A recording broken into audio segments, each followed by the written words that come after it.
Good evening, everyone. I'm Sally Levine, and I'm president of the Shaker Arts Council. Welcome to those of you who are here for the first time, and welcome back to those of you who have attended one or both of our previous presentations. The Time Machine, performed by Radio on the Lake Theater, and Mary Emma White Sings Broadway. Both productions are available to be viewed on our website. This is the final performance of this series of Stay-in-Place Productions Theatrical Presentations, which have been made possible by a grant from NOPEC, a local provider of gas and electrical power. We are very grateful for their support. Stay-in-Place Productions encompasses the Shaker Arts Council's various efforts to provide quality content during this pandemic. Our first initiative has been our gallery of sidewalk and front yard art created by our neighbors. You can participate by snapping a photo of the wonderful art you see when you're out for a walk and forward it to info@shakerartscouncil, that's one word, shakerartscouncil.org. The gallery is continuously growing with images of these great works of public art.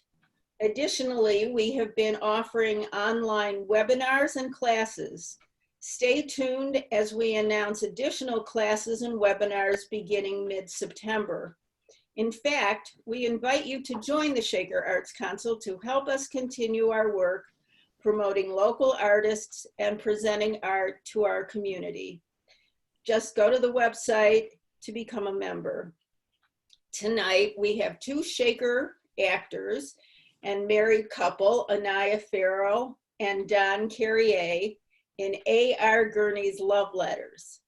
Anaya is a professional actor and teacher with extensive film and theater experience, and she is a lecturer in the Case Western Reserve University Theater Department.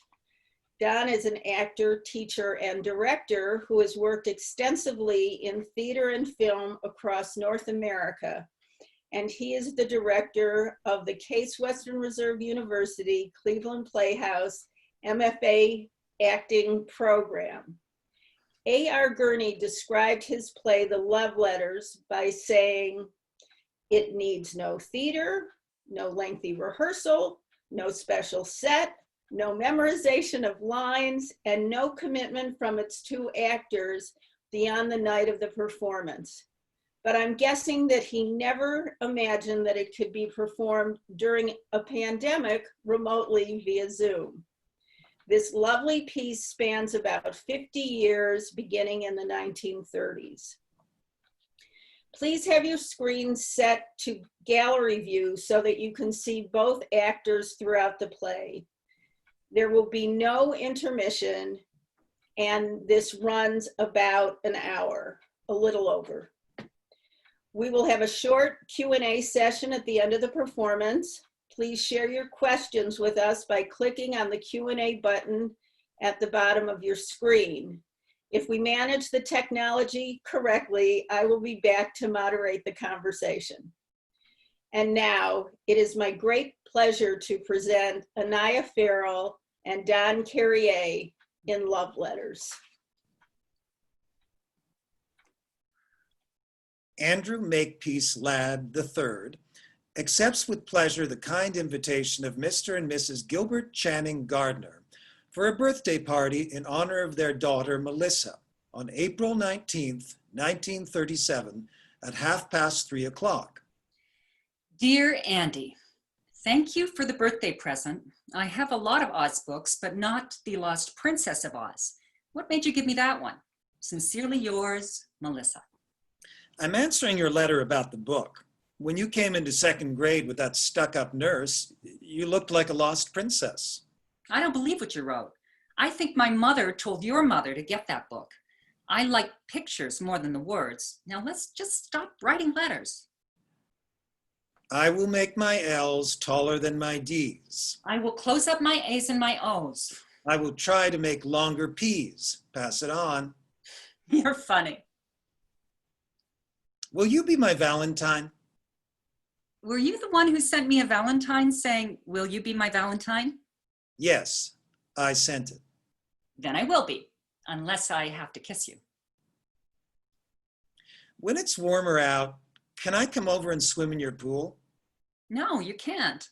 I have a new nurse named Miss Hawthorne who thinks you'll give me infantile paralysis. Will you help me go down and get the milk and cookies during recess? I will if you don't ask me to marry you again. I will not write personal notes in class. I will not write personal personal notes in class. I I will will not. Merry Christmas and Happy New Year. Love, Andy Ladd. I made this card myself. It's not Santa Claus. It's a kangaroo jumping over a glass of orange juice. Do you like it? I like you, Melissa. My mother says I have to apologize in writing. I apologize for sneaking into the girls' bathhouse while you were changing into your bathing suit. Tell Miss Hawthorne I apologize to her too. Here is a picture I drew of you and me without our bathing suits on. Guess which one is you. Don't show this to anyone. I love you. Here is a picture of Miss Hawthorne without her bathing suit on. You can't draw very well, can you?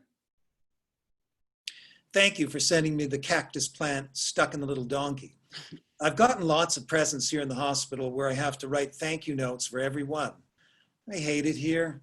My throat is sore all the time from where they cut out my tonsils. They give me lots of ice cream, but they take my temperature the wrong way. Merry Christmas and Happy New Year. Why did they send you to another school this year? Merry Christmas. They think I should be with all boys. You made me promise to send you a postcard. This is it. You're supposed to write personal notes on the backs of postcards. For example, here are some questions to help you think of things to say. Do you like Lake Saranac? Is it fun visiting your grandmother? Are your parents really getting divorced? Can you swim out into the deep part of that lake, or does Miss Hawthorne make you stay in the shallow part where it's all roped off? Is there anybody there my age? I mean, boys. Please write answers to all these questions. No, no, yes, yes, no. Dear Melissa, remember me? Andy Ladd. They've sent me to camp so I can be with all boys again. This is the quiet hour, so we have to write home, but I've already done that, so I'm writing you. I won the backstroke, which gives me 2.5 gold stars. If I get over 50 gold stars by Parents' Day, then I win a leadership prize, which is what my father expects of me. I'm making a napkin ring in shop, which is worth 4 stars, and which is either for my mother or for you. I hope you'll write me back, because when the mail comes every morning, they shout out our names, and it would be neat to walk up and get a letter from a girl. Help, eek, yipes! I can't write letters. It took me hours just to write, Dear Andy. I write my father because I miss him so much, but to write a boy, hell's bells. I'm sending you this picture I drew of our cat instead. Don't you love his expression? It's not quite right, but I tried 3 times. I drew those jiggly lines around his tail because sometimes the tail behaves like a completely different person. I love that tail. There's a part of me that feels like that tail. Oh, and here's some bad news. My mother's gotten married again to a man named Hooper McPhail. Help, let me out of here. I like the cat. Is that the cat you threw in the pool that time when we were playing over at your house in 3rd grade? No, that was a different cat entirely.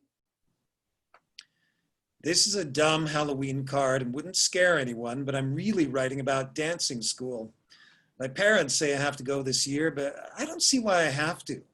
I can't figure out why they keep sending us away from girls and then telling us we have to be with them. Are you going to dancing school also? Just write yes or no, since you hate writing. Yes.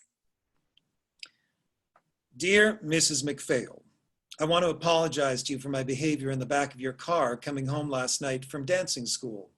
Charlie and I were just goofing around and I guess it just got out of hand. I'm sorry you had to pull over to the curb, and I'm sorry you tore Melissa's dress. My father says you should send me the bill and I'll pay for it out of my allowance. Dear Andy, Mommy brought your letter up here to Lake Placid. She thought it was cute. I thought it was dumb. I could tell your father made you write it. You and I both know that the fight in the car was really Charlie's fault. And Charlie never apologized, thank God. That's why I like him, actually. As for you, you shouldn't always do what your parents want, Andy. Even at dancing school, you're always doing just the right thing all the time. You're a victim of your parents sometimes. That's why I picked Charlie to do the rumba with me that time. He at least hacks around occasionally. I'm enclosing a picture I drew of a dancing bear on a chain. That's you, Andy. Sometimes, I swear. I know it seems jerky, but I like writing, actually. I like writing compositions in English. I like writing letters. I like writing you. I wanted to write that letter to your mother because I knew you'd see it, so it wasn't like talking to you when you weren't there. And when you couldn't interrupt, hint, hint. My father says everyone should write letters as much as they can. It's a dying art. He says letters are a way of presenting yourself in the best possible light to another person. I think that too.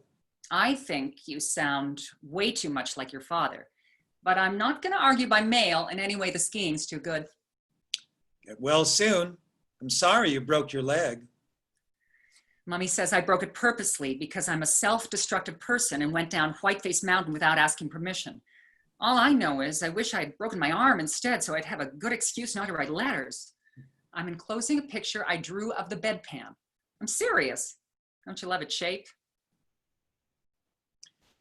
Andrew M. Ladd III accepts with pleasure the kind invitation of Mrs. R. Ferguson Brown for a dinner in honor of her granddaughter, Melissa Gardner, before the Children's Charity Ball. I'm writing this letter because I'm scared if I called you up, I'd start crying right on the telephone. I'm really mad at you, Andy. Don't you know that when you're invited to a dinner before a dance, you're supposed to dance with the person giving it at least twice? And I don't mean my grandmother either. That's why they give dinner parties, so people get danced with. I noticed you danced with Ginny Waters, but you never danced with me once. I just think it's rude, that's all. Straighten up and fly right, Andy. How do you expect to get anywhere in life if you're rude to women? Nuts to you, Andy, and that goes double on Sunday. I didn't dance with you because I've got a stretched groin. If you don't know what that means, look it up sometime. I was going to tell you in person, but I got embarrassed. I stretched it playing hockey last week. The only reason I danced with Ginny Waters is that she takes tiny steps, but you always make me do these big spins, and we could have gotten into serious trouble. I tried it out at home with my mother first, and it hurt like hell. That's why I didn't dance with you. I'm using a heating pad now, and maybe we can dance next week at the junior assemblies. I don't believe that hockey stuff. I think Ginny Waters stretched your groin. And the next time you cut in, I'm going to stretch the other one. Huh? You obviously don't know what a groin is. You obviously don't know what a joke is. Merry Christmas and Happy New Year. Guess what? I'm going to a psychiatrist now. My mother says it will do me a world of good. Don't tell anyone, though. It's supposed to be a big secret. Merry Christmas and Happy New Year. I have a question, and would you please write the answer by mail? Because sometimes when you call, my mother listens on the telephone, and when she doesn't, my little brother does. Here's the question. Do you talk about sex with a psychiatrist? I talk about sex all the time. It's terribly expensive, but I think it's worth it. If I went to a psychiatrist, I'd talk about you. Seriously, I would. I think about you quite often. Sometimes I think you just like me because I'm richer than you are. Sometimes I really have that feeling. I think you like the pool and the elevator in my grandmother's house and Simpson in his butler's coat coming in with ginger ale and cookies on a silver tray. I think you like all that stuff just as much as you like me. All I know is my mother keeps saying you'd make a good match. She says if I ever married you, I'd be set up for life. But I think it's really just physical attraction. That's why I like going into the elevator with you at your grandmother's that time. You want to try it again? Help! Let me out of here. They shipped me off to this nunnery. It's the absolute end of the world. You have to wear these sappy midi blouses and learn posture and gym and speak French out loud in class. Aidez-moi, mon chevalier. Oh God, it's crappy here. All the girls squeal and shriek and you can hear them barfing in the bathroom after the evening meal. We can only go to Hartford 1 day a week if we can find a chaperone, and there are only 2 dances with boys a year, and if we're caught drinking, even beer, it's wham, bam, on to the next train and home, which is worse. Can you come and visit me some Sunday afternoon? We can invite boys to tea from 4 to 6. There are all these biddies sitting around keeping watch, but if the weather's good, we could walk up and down the driveway before we have to sign in for evening prayers. The walls of this cell are puke green, and you can't pin anything up except school banners and pictures of your stupid family. What family? Am I supposed to sit and look at a picture of Hooper McPhail? Come save me, Andy. Or at least write, just so I hear a boy's voice, even on paper. Just got your letter. They shipped me off too. Last minute decision. Your mother told my mother it would do me good. She said that I was a diamond in the rough. I'll write as soon as I'm smoother. Dear Diamond, you too? I give up. Why do they keep pushing us together and then pulling us apart? I think we're all being brought up by a bunch of foolish farts. Now we'll have to write letters, which I hate. But don't let them smooth you out, Andy. I like the rough parts. In fact, sometimes I think you ought to be a little rougher. Love, me. Very sorry to be so late in replying, but I haven't had much time. I also have a lot of obligations.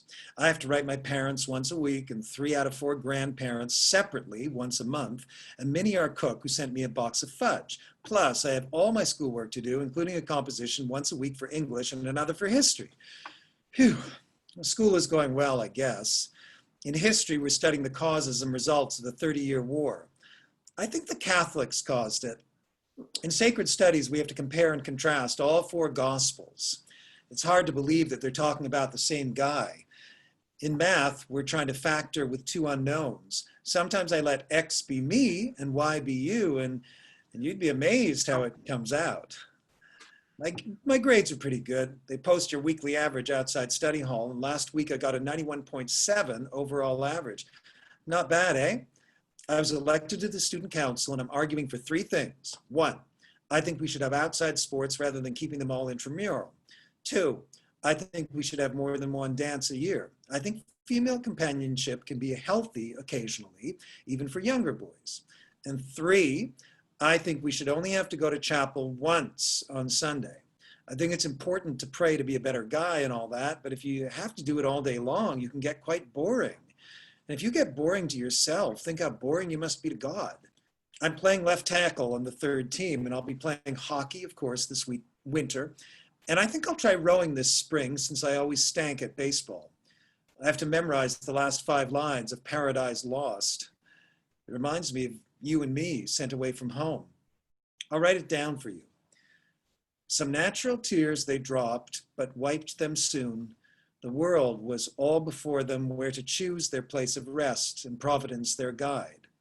They, hand in hand with wandering steps and slow, through Eden took their solitary way. There you are. It's not so bad, is it? In fact, it sounds great if you recite it in the bathroom when no one is in the shower. Love, Andy. Thanks for your letter, which was a little too long.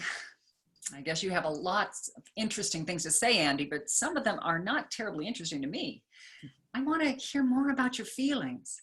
For instance, here are my feelings.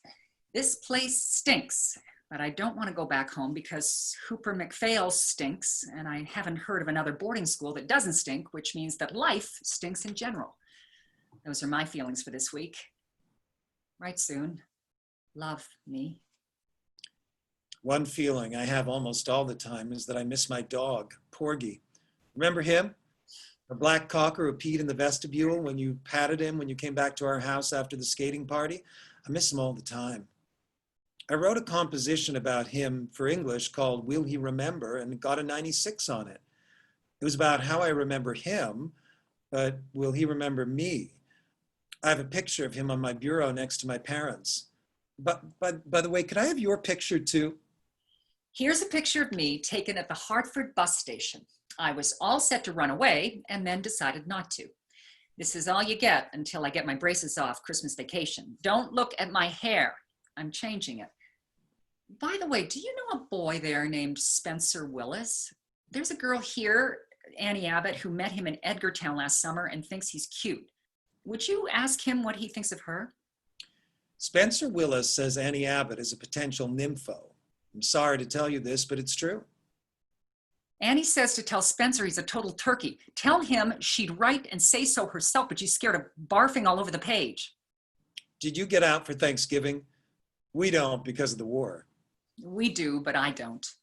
I've been grounded just for smoking one lousy Chesterfield out behind the art studio. So now I have to stay here and eat stale turkey. That's all right. I was supposed to meet Mummy in New York, but it looks like she can't be there anyway because she's going to Reno to divorce Hooper McPhail. Yippee, yay! He was a jerk and a pill, and he used to bother me in bed, if you must know. I liked seeing your Christmas vacation, particularly with your braces off. I really liked necking with you in the Watson's rumpus room. Will you go steady with me? I don't believe in going steady. It's against my religion. I hated that stuff with all those pairs of pimply people in the Watson's basement, leaning on each other, swaying to that dumb music with all the lights off. If that's going steady, I say screw it. My mother says you should meet as many boys as you can before you have to settle down and marry one of them. That way you'll make less of a mistake. It didn't work for her, but maybe it worked for me. Can we at least go to the movies together during spring vacation? I don't know, Andy. I like seeing you, but I don't want to go home much anymore. My mother gets drunk a lot, if you must know, and comes into my room all the time and talks endlessly about I don't know what because she slurs her words. The only really good time I had was when I came over to your house Christmas Eve. That was fun. Singing around the piano, hanging up stockings, playing Chinese checkers with your brother, helping your mother with the gravy. I liked all that. You may not have as much money as we have, but you've got a better family. So spring vacation, I'm going to visit my grandmother in Palm Beach. Ho hum, at least I'll get a tan. P.S. Enclosed is a picture I drew of your dog Porky, who I remember from Christmas Eve. The nose is wrong, but don't you think the eyes are good? I'm stroking the fourth crew now. Some days I think I'm doing really well, and then I get sent down 2 crews. One day I was obviously hacking about and they moved me up. There's no rhyme or reason. I went to Mr. Clark, who's the head of rowing, and I said, look, Mr. Clark, there's something wrong about the system. People are constantly moving up and down and nobody knows why. It doesn't seem to have anything to do with whether you're good or bad, strong or weak, coordinated or uncoordinated. It all seems so random, sir. And Mr. Clark said, that's life, Andy, and walked away. Well, maybe that's life, but it doesn't have to be life. You could easily make rules which made sense, so the good ones moved up and the bad ones moved down, and the people knew what was going on. I'm serious. I'm thinking about going to law school later on. Your last letter was too much about rowing. Do you know a boy there named Steve Scully? I met him down in Florida, and he said he went to your school and was on the first crew. He said he was the fastest rower in the boat. Is that true, or was he lying?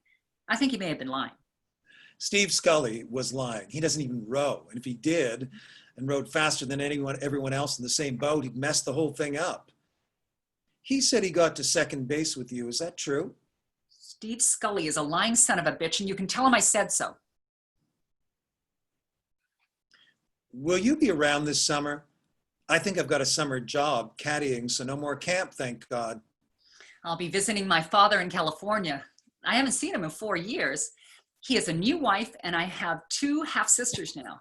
It's like going to find a whole new family. Oh, I hope. Do you like California? Write me about California. How's your second family?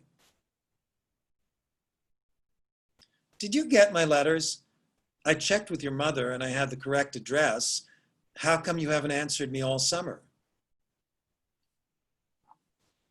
Back at school now. Hope everything's okay with you.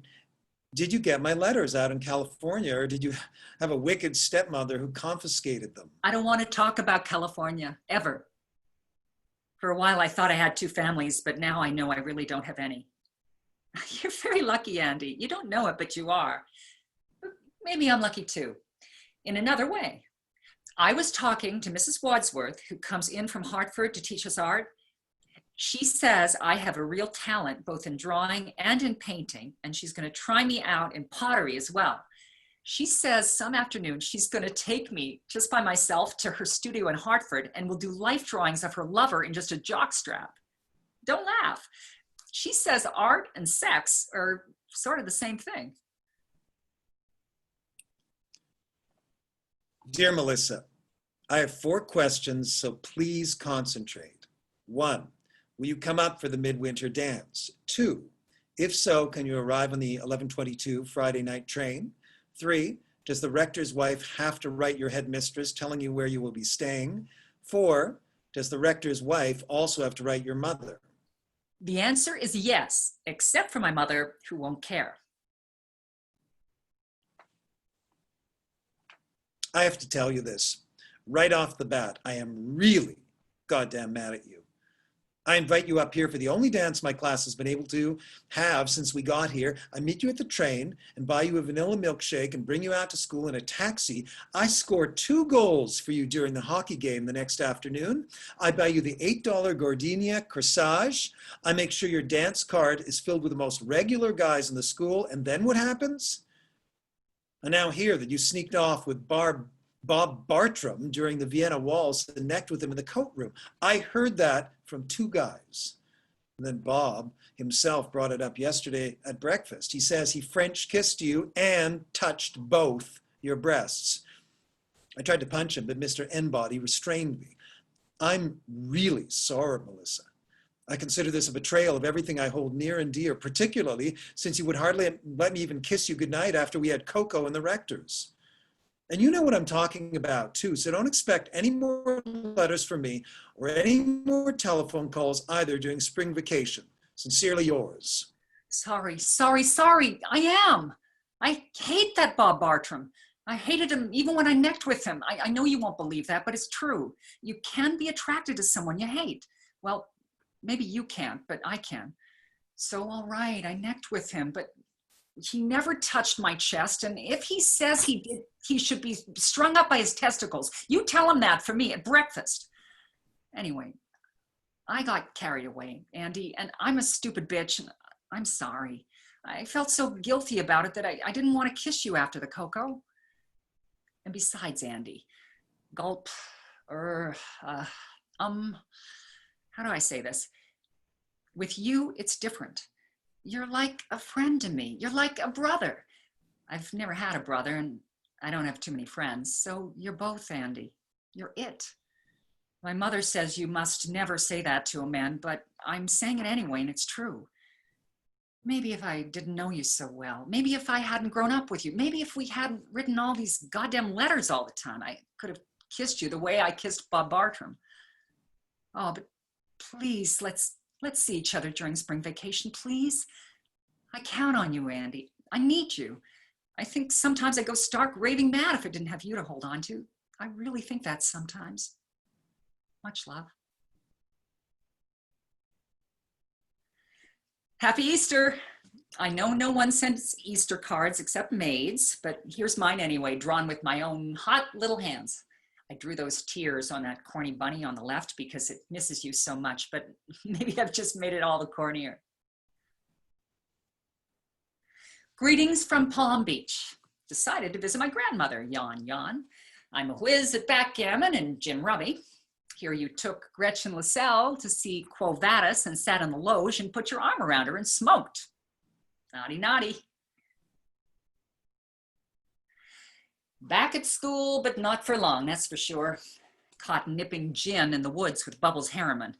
Have to pack my trunk by tonight and be out tomorrow. Mummy's frantically pulling strings all over the eastern seaboard for another school. Mrs. Wadsworth, my art teacher, thinks I should chuck it all and go to Italy and study art. What do you think? Oh, please write, Andy, please. I need your advice, or are you too busy thinking about Gretchen Lascelles?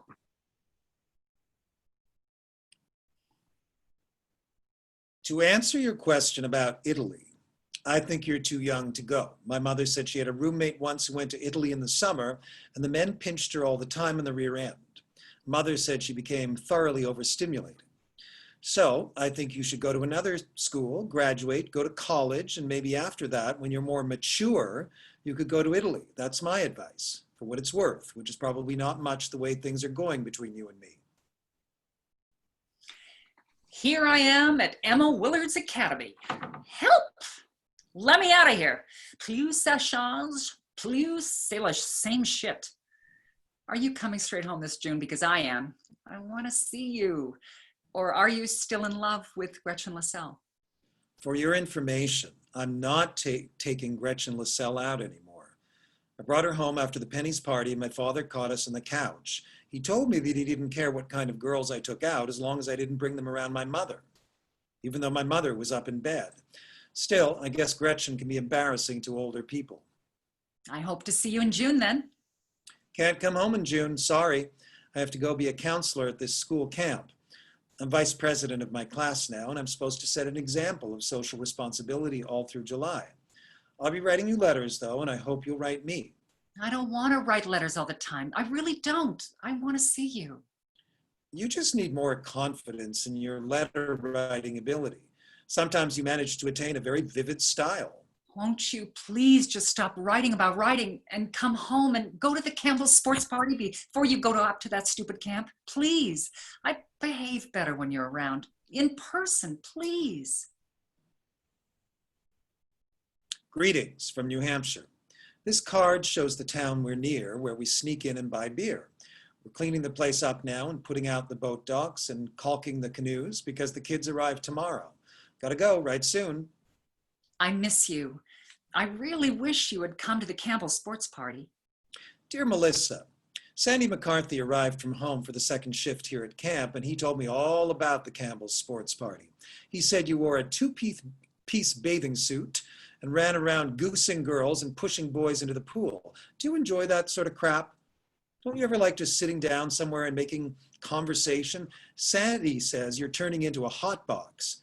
Do you like having that reputation? Don't you feel any obligations to help poor people, for example? Sometimes I think your big problem is you're so rich, you don't have enough to do, and so you start playing grab ass with people. I'm sorry to say these things, but what Sandy told me made me slightly disgusted, frankly. I wrote you a letter from New Hampshire. Did you receive it? Are you there? Are you visiting your grandmother or what? Are you sore at me? I'll bet you're sore at me. I'm sorry. I apologize. I'm a stuffy bastard sometimes, aren't I? The hell with you then. Ooh, big tough Andy using 4-letter words like hell. Screw you. Don't you wish you could? Everybody else seems to be. Don't believe everything you read in the papers. Dear Andrew Makepeace Ladd, the turd. I just want you to know you hurt me very much. I just want you to know that. Now let's just leave each other alone for a while. All right? All right. Dear Melissa, my mother wrote me that your grandmother had died. Please accept my deepest sympathies. Thank you for your note about my grandmother. I loved her a lot, even though she could be a little boring. Hey, congratulations on getting into Briarcliff. I hear it's great. Thank you for your note about Briarcliff. It's not great, and you know it. In fact, it's a total pit. But it's close to New York, and I can take the train in and take drawing at the Institute 3 days a week. And in 2 years, if I stick it out, Mummy's promised that I can go live in Florence. I hope you like Yale. Would you consider coming to the Yale-Dartmouth game Saturday, October 28th? I'll be there. Uh-oh. Damn. I'm sorry, Melissa. I have to cancel. My parents have decided to visit that weekend, and they come first, according to them. My mother said she'd love to have you with us, but my father thinks you can be somewhat distracting. You and your parents. Let me know when you decide to grow up. How about the Harvard game, November 16th? Do you plan to grow up at the Harvard game? Give me a chance. I might surprise you. Okay, let's give it a try. You should know that I'm even richer now than when you said I was rich, thanks to poor Granny. I plan to drive up to the front gate of Calhoun College in my new red Chrysler convertible and sit there stark naked, honking my horn and drinking champagne and flashing at all the freshmen. Here's the schedule. We'll have lunch at Calhoun around noon, then drive out to the game. Then there's a sea breeze party at the Fence Club afterwards and an eggnog brunch at St. Anthony's the next day. I'll reserve a room for you at the Taft or the Duncan, probably the Taft, since the Duncan is a pretty seedy joint. Make it the Duncan. I hear the Taft is loaded with all parents milling around the lobby, keeping tabs on who goes up in the elevators. Can't wait till the 16th. The Duncan it is, hubba hubba, Goodyear rubber. Dear Andy, this is supposed to be a thank you note for the Yale-Harvard weekend, but I don't feel like writing one. And I think you know why. Love, Melissa. Dear Melissa, I keep thinking about the weekend. I can't get it out of my mind. It wasn't much good, was it? And I don't mean just the Duncan, I mean the whole thing. We didn't really click, did we? I always had the sense that you were looking over my shoulder, looking for someone else, and ditto with me. Both of us seemed to be expecting something different from what was there.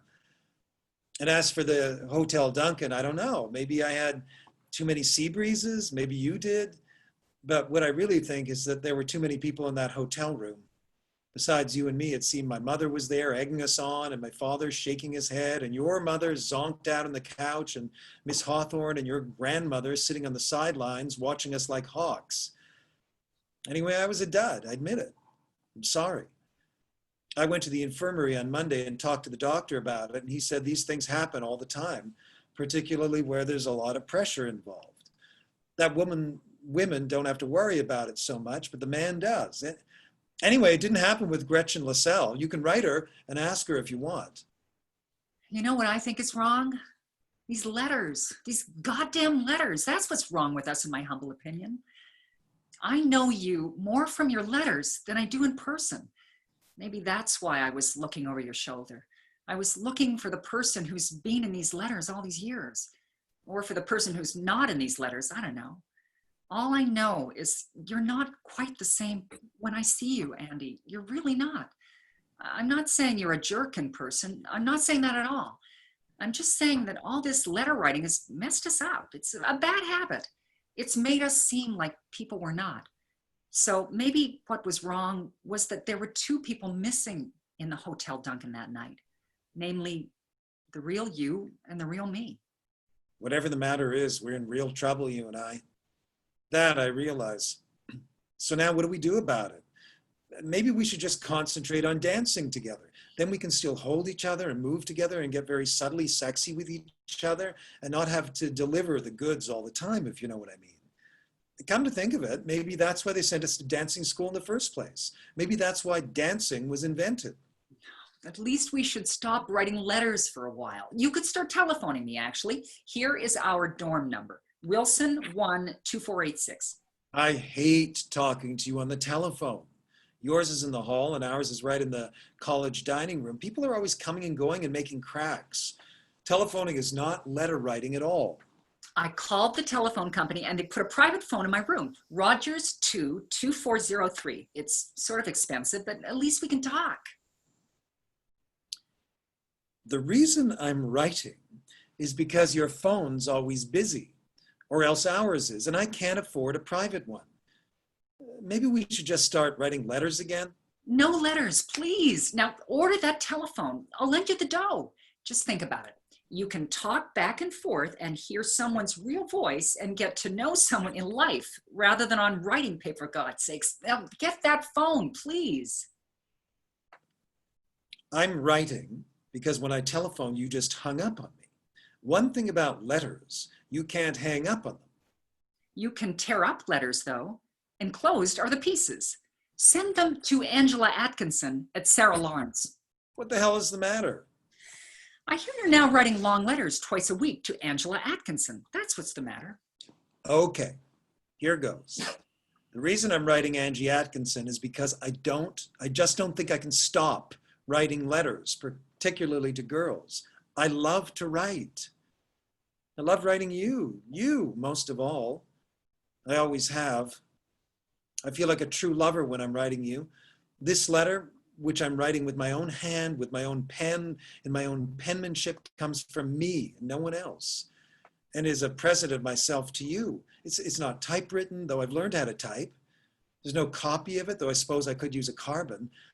And it's not a telephone call, which is dead as soon as it's over. No, this is just me, the way I write, the way my writing is, the way I want it to be to you, giving myself to you across a distance, not keeping or retaining any part of it for myself, giving this piece of myself to you totally.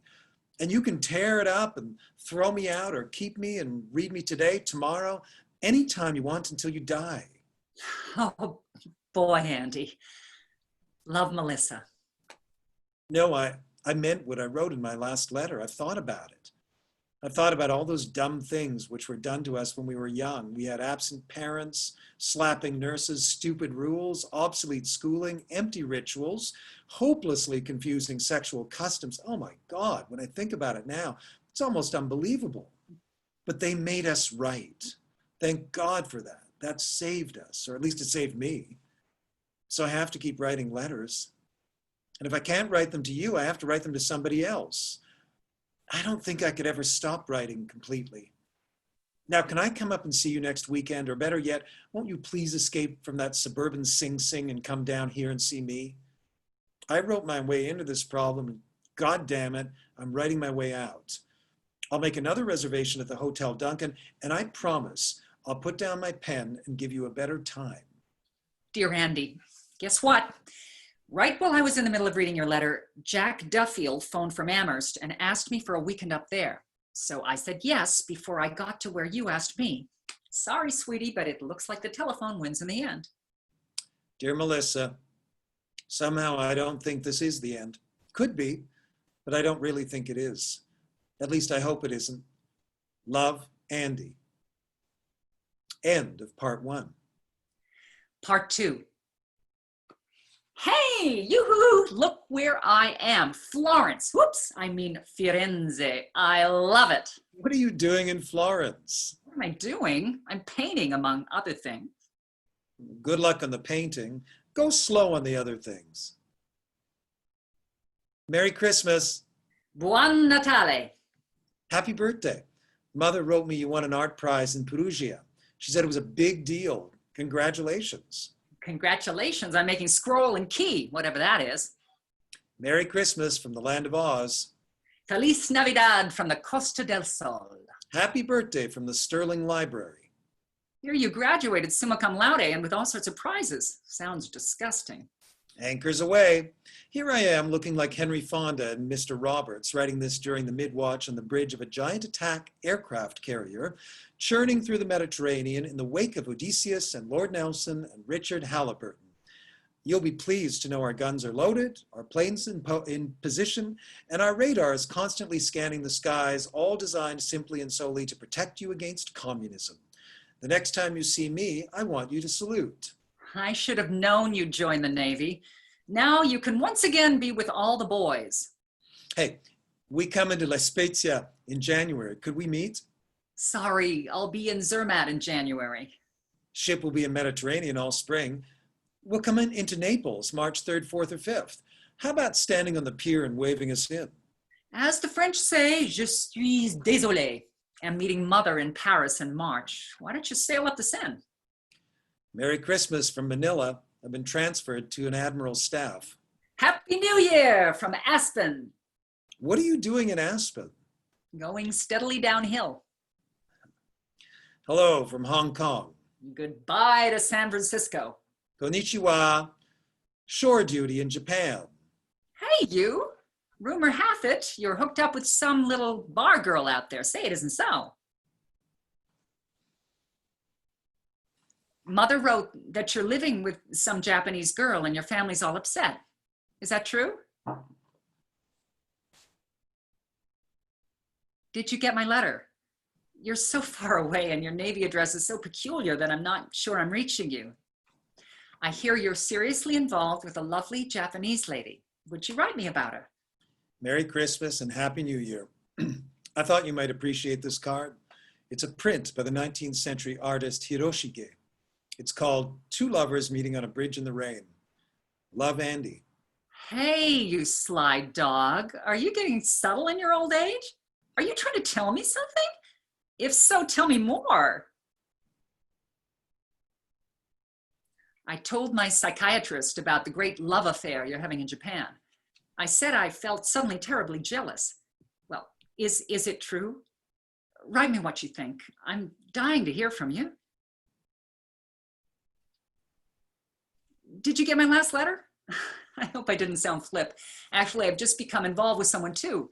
His first name is Darwin, and he works on Wall Street, where he believes in the survival of the fittest. I'd love to hear from you.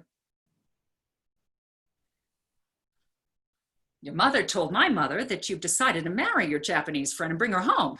Oh no, gasp, sob, sigh. Say it isn't so. I decided to marry Darwin. He doesn't know yet, but he will. Won't you at least wish me luck? Lieutenant Junior Grade Andrew M. Ladd III regrets that he is unable to accept the kind invitation of... Dear Andy, thank you for the lovely Japanese bowl. I'll put flowers in it when you come to visit us, if you come to visit us, and if you bring flowers, maybe you'll just bring your Japanese war bride and we can all sit around and discuss Rashomon. I know you'll like Darwin. When he laughs, it's like Pinocchio turning into a donkey. We're living in a carriage house in New Canaan, close to the train station, and I've got a studio all of my own. P.S. Won't you please write me about your big romance? Mother says your parents won't even talk about it anymore. Dear Melissa, I'm writing to tell you this. Outside of you, and I mean outside of you, this is probably the most important thing that ever happened to me. And I mean was. Because it's over, it's gone, and I'm coming home, and that's all I ever want to say about it ever again. Mr. and Mrs. Darwin H. Cobb announced the birth of their daughter, Francesca. Many congratulations on the baby. Harvard Law School yet? Are you getting all stuffy and self-important? As you know, I've always liked to write letters. I decided I might do better trying to write laws, which after all are the letters that civilization writes to itself. Yes, you are getting all stuffy and self-important. Come and have a drink with us sometime. We're right on the way to New York, and sooner or later, everyone comes to New York.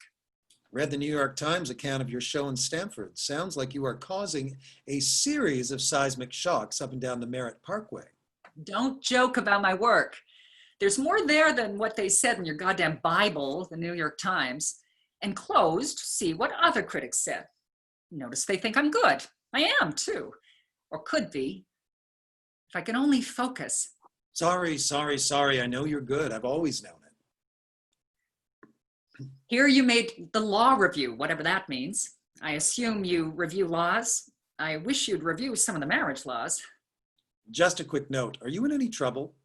I don't understand your last note. We're fine. All fine. Everyone's fine. Congratulations on baby number 2. Number 2 is a perfect way to describe this particular baby. Greetings from Washington. Here clerking for a Supreme Court justice, which isn't quite as fancy as it sounds. Dear Andy, I was very sorry to hear about the death of your father. I know he was a great influence on you, and I know you loved him very much. I also know he didn't like me.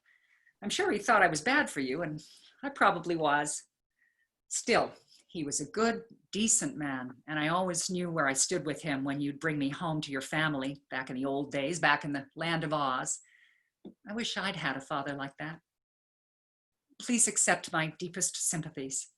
Love, Melissa. Dear Melissa, thank you for your note on my father. I did love him. He was a classy guy, the best of his breed. Even now he's gone, I can still hear him reminding me of my obligations to my family, my country, and myself, in roughly that order. All my life, he taught me that those born to privilege have special responsibilities, which I suppose the reason why I came home alone from Japan, why I chose the law, and while I'll probably enter politics at some level, some time on down the line. Thanks for writing. Love, Andy. Merry Christmas. I'm enclosing a snapshot Mother took of me and the girls. Don't I look domestic? Stop looking at my hair. By the way, you'll notice you know who is not in the picture. Thanks for the Christmas card. Are you in trouble? Greetings from Reno. Could I stop by Washington on the way back east? Let me know when you're coming. You can meet Jane. Jane. I'm going out with a great girl named Jane. Melissa Gardner Cobb regrets that she will be unable to accept the kind invitation of... Dear Melissa, had to add my 2 cents worth to Jane's thank you note for the wedding present. Guess who is jealously peeking over my shoulder to make sure this isn't a love letter? First of all, thanks for the present, whatever it was. A tray.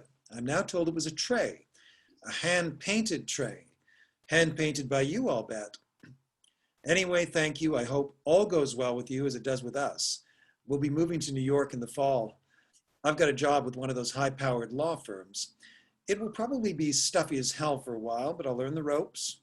Besides, it's in my home state and might be a good jumping-off place for something political a little way down the line. We both want you to come to dinner once we're settled in. And don't say you never come to New York. Sooner or later, everyone comes to New York, as someone once wrote me long, long ago. Merry Christmas from us to you. Where are you these days? Happy birthday. See, even a married man never forgets. Get well soon. Mother wrote that you had some difficulty. I hope it's not serious, and by now you're feeling fine. I can't remember exactly what 12 red roses are supposed to say, but here they are, and I hope they say cheer up. Hey, I sent you some flowers a while back. Did you receive them? Are you all right? Dear Andy, yes, I'm all right. Yes, I got your flowers. Yes, I'm fine. No, actually, I'm not fine. And they tell me I've got to stop running around saying I am. I'm here at this posh joint outside Boston, drying out for $150 a day. One of my problems is that I got slightly too dependent on the Kickapoo joy juice, a habit which they tell me I picked up during the party days back in our town. Another is that I slide into these terrible lows. Mommy says I drag everybody down, and I guess she's right. Anyway, the result is that my ex has taken over custody of the girls, and I'm holed up here, popping tranquilizers, talking my head off in single and group psychiatric sessions, and turning into probably the biggest bore in the greater Boston area. Have you thought about doing some painting again? That might help. Did you get my note about taking up art? You were good, and you know it. You should keep it up. I did get your note. I have taken it up, and it helps, really. Thank you. I'm channeling my rage, enlarging my vision, all that. I hope all goes well with you, and wait, hold it. I'm looking it up in my little black book. Aha, Jane. It's Jane. I hope all's well with you and Jane. Merry Christmas from Andy and Jane Ladd. And Andrew the Fourth. Guess the name of the dog. Porgy. You got it. Merry Christmas from San Antonio. I'm trying the Southwest. I can see the most incredible shapes from my bedroom window. And there's also a pretty incredible shape now sleeping in my bed. Season's greetings from the Ladd family. Mother wrote you were planning to get married again. I did. I'm not now. Donner, Rhodes, and McAllister announced the appointment to partnership of Mr. Andrew M. Ladd III. Dear Andy, now you're such a hotshot lawyer. Could you help me get my children back? Darwin hardly ever lets me near them, and when he does, they behave as if I had some contagious disease. I wasn't much of a mother, but maybe I could improve if I just had the legal responsibility. Better stay out of this one. Our past connections, conflict of interest. Hello from Egypt. I'm trying to start again in the cradle of civilization. Christmas greetings from the Ladds. Andy, Jane, Drew, Nicholas, and Ted. And of course, Porgy. I'm thinking of moving to Los Angeles. Do you know anyone in Los Angeles? Does anyone know anyone in Los Angeles? Joy to the world from all the lads. Note our new address. Merry Christmas. Hey, you. What's going on? Just when I decide to move to New York, I see you've scampered off to the suburbs. I find the suburbs generally safer. Chicken. Mother wrote that you won some important election for the Republicans. I'm terribly disappointed. I love all politicians, but I find Democrats better in bed. Well, I'm a liberal Republican with a strong commitment to women's rights. Does that count? Depends on your position. Paintings and Drawings by Melissa Gardner. The Hastings Gallery, 422 Broadway, March 18th through April 30th. Opening reception, March 20th, 6 to 8 p.m. Note, I've gone back to my maiden name. That's a laugh. Got your announcement for your new show. Good luck. P.S. I'd love to have one of your paintings. We could use a little excitement in our living room walls. Seriously, what would one cost? Come to the show and find out. Never made your show, sorry. Things came up. Chicken again. You're right. Actually, it's just as well. I'm going through what the critics call an anarchistic phase. They say I'm dancing on the edge of an abyss. You'd better stay away. I might take you with me when I fall. Dear friends, Jane tells me it's about time I took a crack at the annual Christmas letter. So here goes. Dear Andy, if I ever get another one of those drippy Xerox Christmas letters from you, I think I'll invite myself out to your ducky little house for dinner. And when you're all sitting there eating terribly healthy food and discussing terribly important things and generally congratulating yourselves on all of your accomplishments, I think I'll stand up on my chair and turn around and moon the whole effing family. You're right. It was a smug, dumb letter, and I apologize for it. Jane normally writes it, and it sounds better when she does. I always felt better writing to just one person at a time, such as to you. I guess what I was really saying is that as far as my family is concerned, we're all managing to hold our heads above water in this tricky world. Jane and I have our problems, but we're comfortable with each other now, and the boys, for the moment, are out of trouble. Nicky seems to be off drugs now, and Ted is getting help on his stammer. Porgy Jr., my old cocker, died, and I miss him too much to get a replacement. I'm thinking of running for the Senate next fall if O'Hara retires. What do you think? I'd really like your opinion. If you decide to answer this, you might write care of my office address. Jane has a slight tendency toward melodrama, particularly after she got a hold of your last little note. The Senate yet? I should have known. Oh, Andy, just think. Once again, you can be with all boys. Well, hell, go for it if you want. You'll be an image of righteousness and rectitude in our God-forsaken land. Or maybe it's just me that's God-forsaken these days. The Honorable Andrew M. Ladd III wishes to express his thanks for your generous donation to his senatorial campaign. You sent too much, Melissa. You didn't need to. Greetings from Silver Hill. Slight regression in the liquor department. They say it's in the genes. Lord knows my mother has the problem, and my father too in the end. Anyway, I'm working on it. Darwin is being a real shit about the girls. He's cut down on my visitation rights, so when you get to Washington, I want you to write a special law about vindictive ex-husbands, banishing them to Lower Slobovia forever and ever, amen. Season's greetings from Senator and Mrs. Andrew M. Ladd and family. Season's greetings indeed. Is that all you can say to me after 40 years? I'm warning you, Andy. Keep that shit up, and I'll swear I'll come down and moon the whole Senate. Sorry, my staff sent that out. Merry Christmas, old friend. How are you? Where are you these days?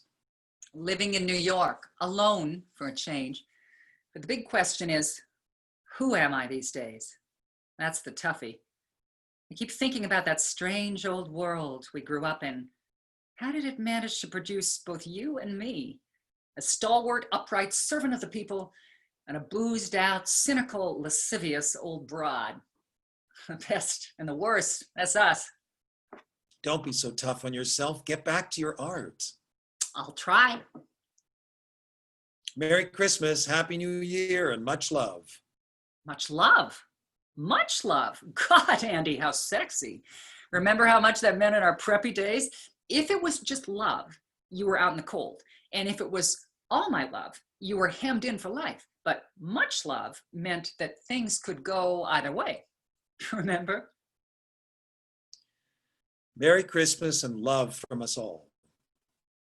Saw you on 60 Minutes. You looked fabulous. And that was a great little pep talk in the Senate on our responsibilities to Latin America. But don't forget to keep your eye on the ball. Thanks for your card. What ball? The ball is that money doesn't solve everything. It helps, but not as much as people think. Take it from someone who knows. That's the ball. Merry Christmas and love. What are you up to these days? I'm trying to work with clay. Remember that kind of clay we used in Mrs. Mickler's art class in 4th grade, that old gray stuff? We called it plasticine. I'm trying to work with that. I'm making cats, dogs. I even made a kangaroo jumping over a glass of orange juice. Remember that? I'm trying to get back to some of those old feelings I had back in the homeland. I have to find feelings, any feelings. Otherwise, I'm dead. Come down and help me search. I have a studio down in Soho, and we could, we could at least have dinner and talk about old times, couldn't we, Senator Ladd? P.S. Did you know that my mother got married again at the age of 82 to my father's brother yet? So now you have to call her Mrs. Gardner again, just like the old days. The wheel seems to be coming around full circle. Hint, hint. A quick note on the way to the airport. When you write, "Put attention, Mrs. Walpole" on the envelope, she's my private secretary. I've alerted her and she'll pass your letters directly on to me. Otherwise, the whole office staff seems to get a peek. In haste. I'm having a show opening January 28th through February 25th. Won't you come? I'd love to have you see what I've been up to. Maybe it will ring a few old bells.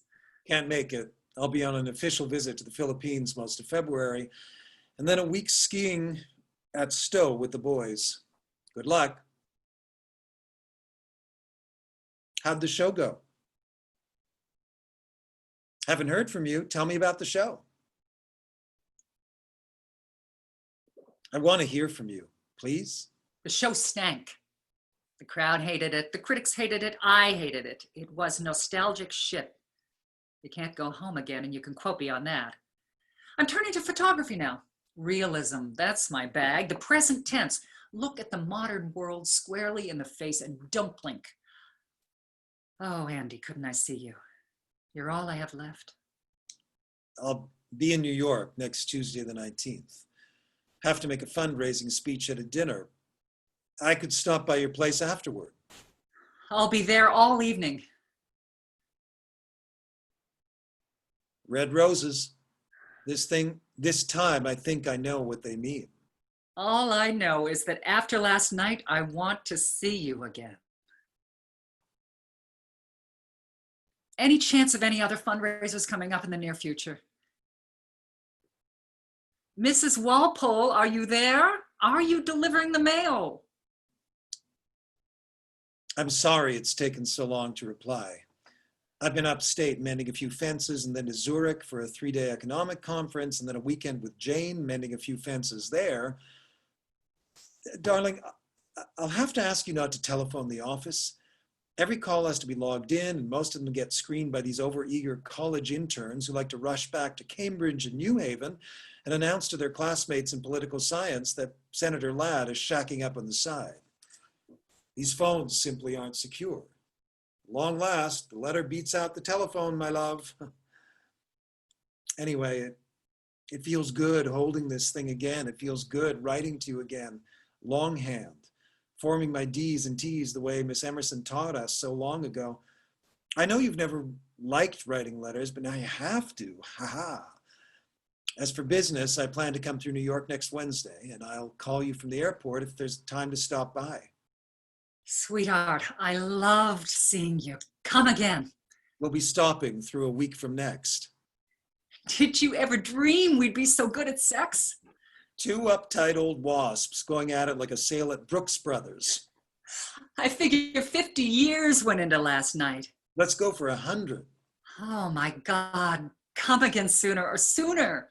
I'm already making plans. I have to go to San Francisco to visit the girls. Couldn't we meet somewhere on the way? I don't see how we can possibly go public. Some country inn, some deliciously seedy motel. I don't see how. See you more than for just a few hours. The price we have to pay. I'm getting so I can think about nothing, about how we can get. I'm not sure I can change my whole life so radically. Other politicians have gotten divorced. Rockefeller, Reagan. Jane, the children, my particular constituency. You've become the center of my life. If you left, I don't think I could. Because of the coming election, I don't see how we can. Dear Andy, a reporter called up from the Daily News. What do I do about it? Nothing. I suppose you know all this, but there's a crack about us in Newsweek. And Mother heard some radio talk show where they actually name names. What should I do? Go away? What? Nothing. They called Darwin, you know. They tracked him down. The son of a bitch told them this had been going on for years. Wish it had been. Now they're telephoning. What do I say? We'll say we're good old friends. Friends I like. Good, I like. Old, I'm beginning to have problems with. Then don't say anything. Hang up. This too shall pass. Will I be seeing you again? Better not for a while. I meant after the election. Better lie low for a while. Oh, I miss you terribly. Better lie low. I need you, Andy. You're my anchor man these days. Without you, I'm not sure I can. Hold on now. Just hold on. Where were you? I waited 3 hours hoping you'd at least call. Please don't telephone. Mrs. Walpole was sick that day, and I haven't seen you in over a month now. the coming election. Surely you could at least take time out to. If I want to be reelected, I need you. I need to be with you. I don't know if I can. the election, the election, the election. I haven't heard from you in 6 weeks, Andy. Are you trying to tell me something, Andy? Is this it, Andy? Congratulations on landslide victory. Love, Melissa. Could we meet at your place next Sunday night? Oh, thank God. I meant that we have to talk, Melissa. Uh-oh. Talk. I'm scared of talk. In fact, I dread it. Dearest Melissa, are you all right? That was a heavy scene last Sunday, but I know I'm right. We've got to go one way or the other, and the other leads nowhere. I know I sound stuffy, but I do feel I have a responsibility to Jane and the boys, and now after the election to my constituency, which have had enough faith and trust in me to vote me back in despite all that crap in the newspapers. And it wouldn't work with us anyway. In the long run, sweetheart, we're too old. We're carrying too much old baggage on our backs. We'd last about a week if we got married, but we can still write letters, darling. We can always do that. Letters are still our strength and our salvation. Mrs. Walpole is still with us, and there's no reason why we can't continue to keep in touch with each other in this wonderful old way. I count on your letters, darling. I always have. And I hope you will count on mine.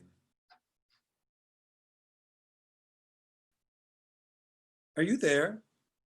I keep putting please forward on the envelopes, but who knows? Now I've even resorted to the telephone, but all I get is your damn machine. Please, I need to hear from you.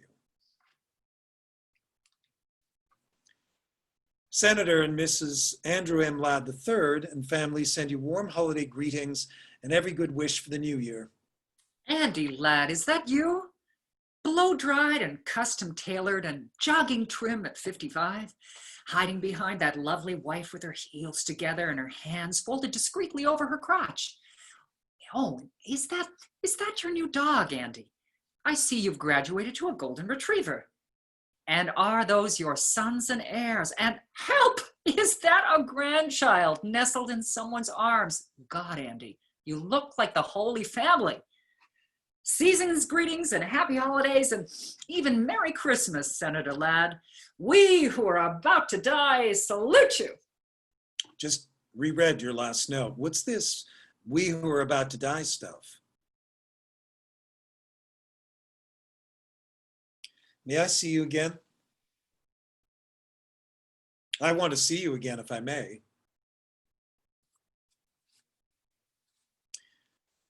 Dear Mrs. Gardner, I seem to have lost touch with Melissa again. I wonder if you might send me her latest address.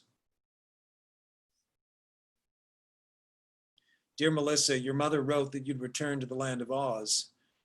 I'm flying up next Thursday to see you. No, please don't. Please stay away. I've let myself go. I'm fat. I'm ugly. My hair is horrible. I'm locked in at the funny farm all week, and then Mother gets me weekends if I'm good. They put me on all sorts of new drugs, and half the time it don't make sense at all. I can't even do finger painting now without effing it up. My girls won't even talk to me on the telephone now. They say I upset them too much. Oh, I've made a mess of things, Andy. I've made a total ghastly mess. I don't like life anymore. I hate it. Sometimes I think that if you and I had just,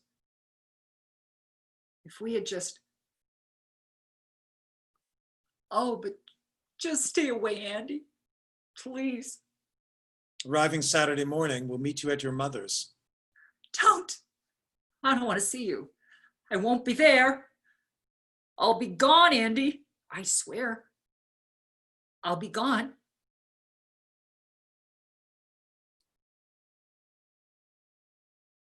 Dear Mrs. Gardner, I think the first letter I ever wrote was to you, accepting an invitation for Melissa's birthday party. And now I'm writing you again about her death. I want to say a few things on paper I couldn't say at her funeral, both when I spoke and when you and I talked afterward. As you may know, Melissa and I managed to keep in touch with each other most of our lives, primarily through letters. Even now, as I write this letter to you, I feel like I'm writing it to her also. Ah, you're in your element now, Andy. We had a complicated relationship, she and I, all our lives. We went in very different directions, but somehow over all those years, I think we managed to give each other something. Melissa expressed all the dangerous and rebellious feelings I never dared admit. Now he tells me. And I like to think that I gave her some sense of balance. Balance? Oh, hell, I give up. Have it your way, Andy. Balance. Most of the things I did in life, I did with her, partly in mind. And if I said or did an inauthentic thing, I could almost hear her groaning over my shoulder. But now she's gone, and I really don't know how I'll get along without her. You'll survive, Andy. I have a wonderful life. Fine children, and a place in the world I feel proud of. But the death of Melissa suddenly leaves a huge gap in my life. Now, Andy. The thought of never again being able to write to her, to connect to her, to get some signal back from her, fills me with an emptiness which is hard to describe. Now, Andy, stop. I don't think there are many men in this world who have had the benefit of such a friendship with such a woman. But it was more than friendship, too. I know now that I loved her. I loved her from the day I met her, when she walked into second grade, looking like the lost princess of Oz. Oh, Andy, please. I can't bear it. I don't think I've ever loved anyone the way I loved her, and I know I never will again. She was at the heart of my life, and already I miss her desperately. I just wanted to say that to you and to her. Sincerely, Andy Ladd. Thank you, Andy.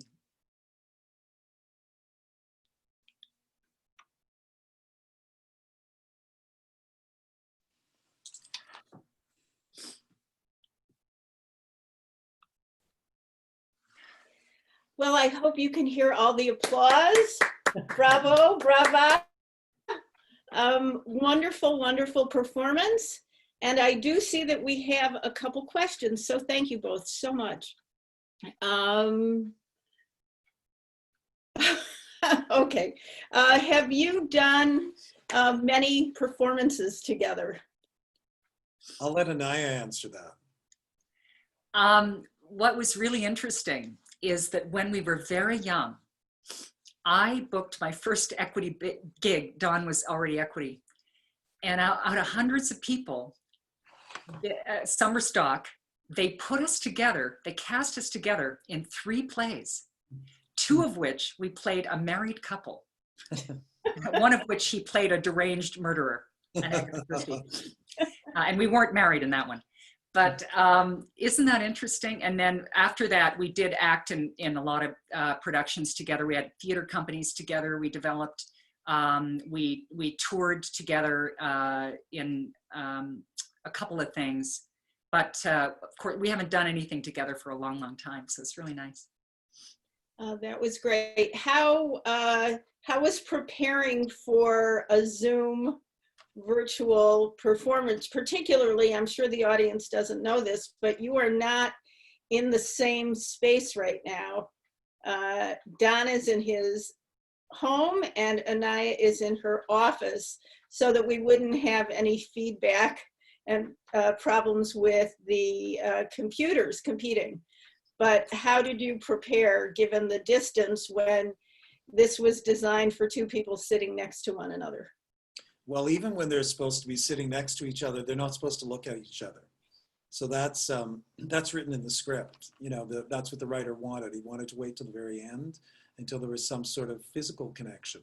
First of all, I hope there was no, feedback or receptivity problems.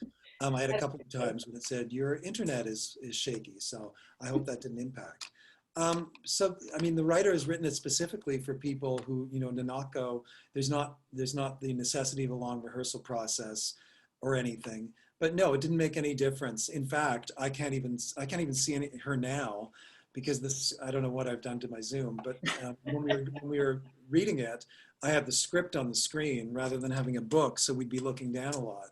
So we didn't see each other anyway. So it was kind of like a radio play or something where you're not literally having to see the other person, but it sort of amplifies the importance of voice and intention and what you're trying to do through your voice. That's all you have. The next question actually is a great follow-up. How does this performance compare with a performance in front of an audience?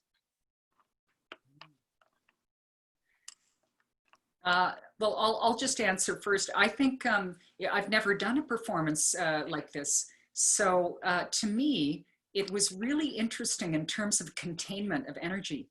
So it was, I'm in this isolated place. I'm in my office.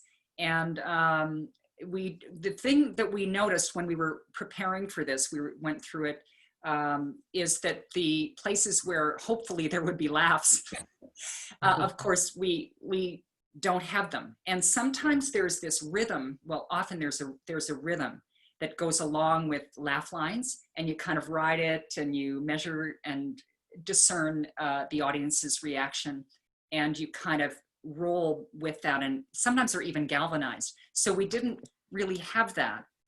So I noticed that it was kind of self-propelling, just staying in the moment and not thinking about or having to worry about laughs and then laughs riding over lines and stuff.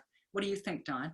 No, I'd agree with that. It's like I hope people got a few laughs because it's an interesting play because it's funny and it's also serious, and it's a great kind of sort of journey of 2 people, and it reflects the eras in which they lived. So if people, the people who lived through those time periods of late 30s already all the way to the early 80s, or the late 80s rather, have a sense of a better insight sort of the social mores at the time and what the restrictions were, and you know, the kind of class distinctions that were probably more pronounced at that point.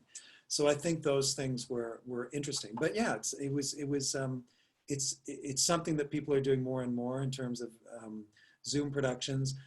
Because I teach, we did tons of Zoom classes in the spring. So Zoom is our friend at this point. So it had a familiarity to it.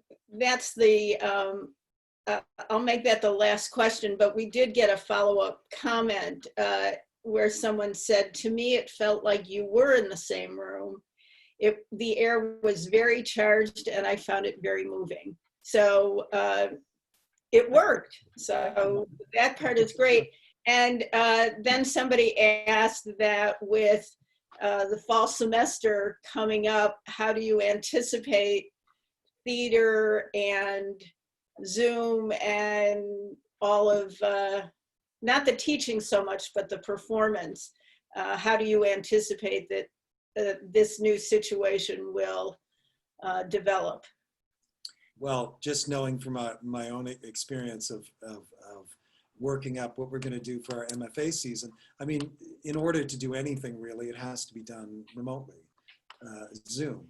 I know I saw a wonderful production last week that was outdoors at Ohio Shakespeare Festival, and they really managed something very specific. By the time we get into performances, you know, we can't guarantee weather or anything like that. So I think that Zoom is going to become more elaborate. What you probably, as I said, I couldn't see what we were doing tonight, but I think it was probably very basic of just, you know, image set against image. People have developed now new technology to make it far more interesting with, you know, underscore and doing, you know, really doing interesting backgrounds and backdrops and, you know, animating things and, you know, things like that. So I think it'll make the Zoom experience, when people do it, a little bit more, you know, closer to what you would get on stage, and you'll think it's more of an experience. Plus, for Zoom performances in theater, people will be off book. You know, this one we were reading, but if you're doing a real performance, you would be off book, so you'd be really engaged with the other characters, so it probably would have even more of a sense of immediacy. And when I was teaching, I was so impressed by my students, because they chose, they were very creative about how they would do a scene together. It was via Zoom, so of course they weren't together. And they would coordinate their backdrops as if the camera was facing, you know, one direction and then the other part of the room. And they would do stuff like, you know, take a cup, take a drink of coffee, and then pass it. And then the other person, like Dawn, would then grab the cup and, you know, a similar cup, and take a sip as if, you know, you were handing the prop. So it just creates this wonderful situation where you have to brainstorm and work your brains in a different way, and the acting muscles. And it can also be exciting, I think. It offers a lot of different opportunities. Well, if this evening has proved anything, Zoom provides a whole new opportunity for theatrical experience. Again, I want to thank both of you for giving us such a great evening. I want to also thank everyone for joining us and for participating in the Shaker Arts Council Stay in Place Production Theatrical Presentations. Again, please visit our website for upcoming events. This should be on the website in the next couple days, so if you have friends or colleagues who missed the performance, they are welcome to see it again, or see it for the first time, or you can see it again. And otherwise, please stay safe, wear masks, and drive home or walk to your bedroom safely. Have a good evening. Good night. Bye, everybody. Good night. Thank you. Thank you.